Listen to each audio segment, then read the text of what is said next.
You know, may isang buwan na pala akong walang bagong content. At sa sobrang tagal, mula nung huling art-related content ko, kailangan kong bumawi dun sa 723 subscribers ko ngayon. Kaya, kwentuhan muna tayo. Nitong May ay nagkaroon ng call for submission ang TDP Publishing House para sa kauna-unahang horror anthology nila na Mga Tala ng Katatakutan.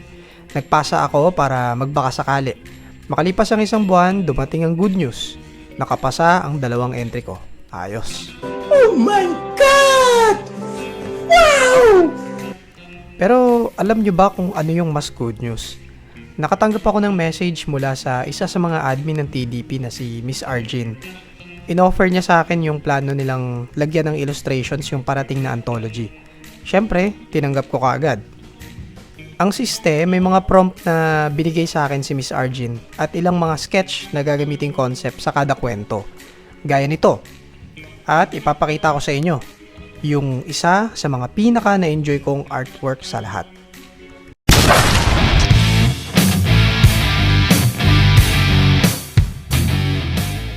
So, itong artwork na idodrawing natin ay para sa Haunted Mansion. Tungkol daw ito sa isang investigador na nag-imbestiga. Siyempre, investigador nga eh. Barinig kita sa mukha eh! Nag-imbestiga daw siya sa isang mansyon. Tapos hindi niya alam, haunted pala yon.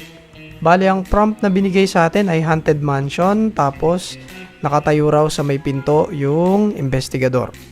Bukod sa prompt, may binigay rin sa atin na sketch idea si Miss Arjin. Ito yung sketch.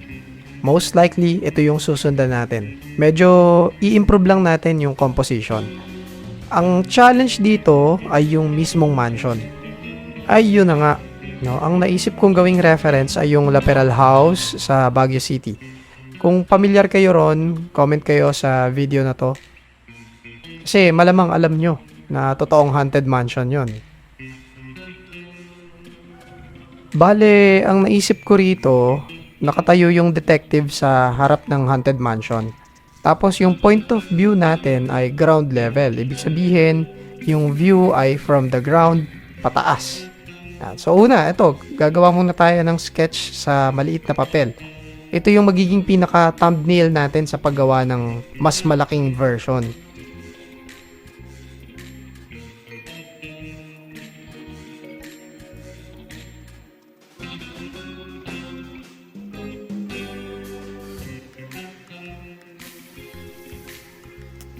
Yun oh, ganito na mismo yung gagawin natin. Pwede na tayong magsimula. Then, tignan natin kung paano pa natin mas mapapaganda along the process. Ganun naman ang art eh, no? You have to trust the process.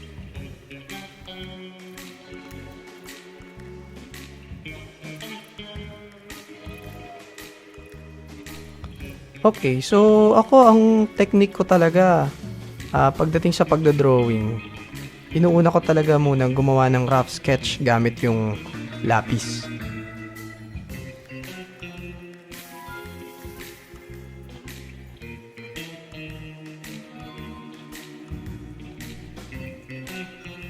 So, dito binubura ko yung puno, no? Kasi parang feeling ko hindi na siya babagay dun sa magiging output natin.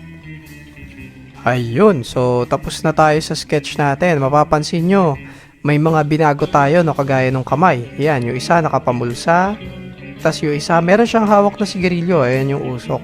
No? So, medyo dilagyan natin ng ganung pagbabago para magkaroon ng personality yung character natin. No? Ito kasi yung investigador natin eh. Okay, so ink na tayo. No? Yeah, lagyan na natin ng ink. Ang gamit ko po na drawing pen ay HBW Office, no, 0.8 mm waterproof pigment ink.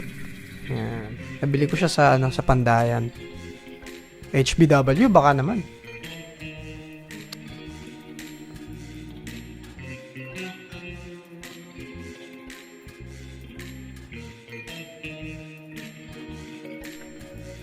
Alam nyo kung ano yung pinaka nakakatuwa dito sa project na to?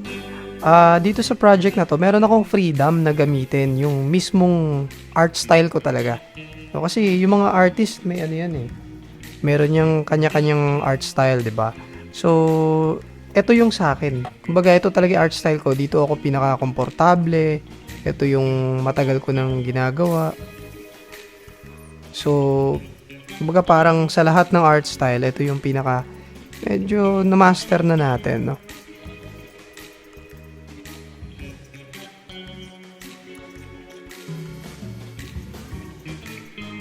Bale, nung inopen up sa akin ni Miss Arjun itong project na to, binanggit ko rin naman na check nyo po kung okay sa inyo yung ano, di ba, yung style natin. Kasi yun yung ano, kumbaga parang yun na yung feeling ko fit din dun sa konsepto ng horror na anthology, nitong horror anthology na to. And okay naman siya, at ito nga, meron tayong freedom na gawin yung art na to based dun sa ating ano, kung ano yung ating expertise.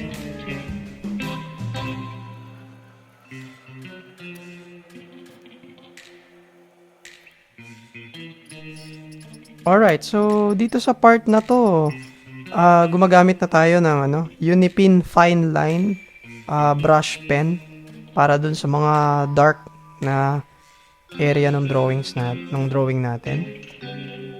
Yan.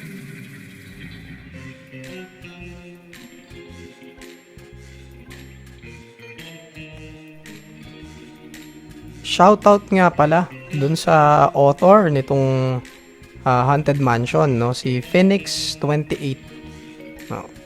Shoutout sa'yo. Sana nagustuhan mo yung ano, no, yung artwork na ginawa ko para dito sa story mo. At sana nakuha ko yung vibes nung pinaka-story mo. Na.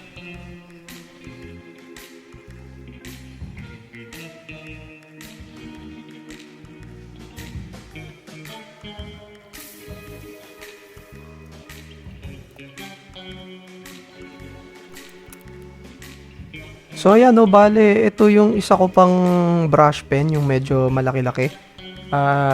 Hindi ko masabi sa inyo kung ano yung yung brand.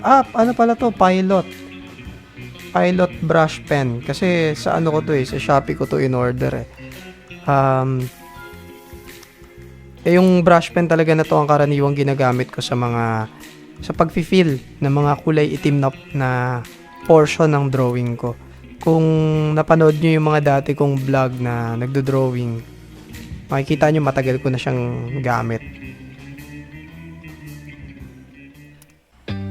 Here we go! Ito po yung isa sa 15 illustrations na makikita nyo sa kauna-unahang horror anthology ng TDP Publishing House. Kung interesado kayong magkaroon ng kopya, pasyal na sa official Facebook page ng TDP Publishing House. Mag-like, mag-follow, makikita nyo po ron yung posting tungkol sa mga tala ng katatakutan. Nandun yung price ng book, 600 pesos lang. 15 stories, may illustrations, may mga freebies. Solid na solid, sobra na sulit yan, sobra na maganda yan. Nagiging mekos-mekos na ako mga insan. Kaya suportahan nyo po sana itong anthology na to dahil sobrang worth it nga. Again, mga tala ng katatakutan, written by various authors, brought to you by TDP Publishing House. Ayun na nga, hanggang dito na lang muna tayo. Kung nagustuhan nyo tong video na to, please huwag kalimutang mag-like. At kung hindi pa nakasubscribe, mag-subscribe na po. I-push yung notification bell para ma-notify kayo sa mga susunod nating video. Tulungan nyo po akong maka-reach ng 1,000 subscribers bago matapos ang 2023. Again, ako po, si J.A. Ungab, ang inyong Tito J. Hanggang sa muli, hanggang sa susunod na content. Kita-kits! Paalam!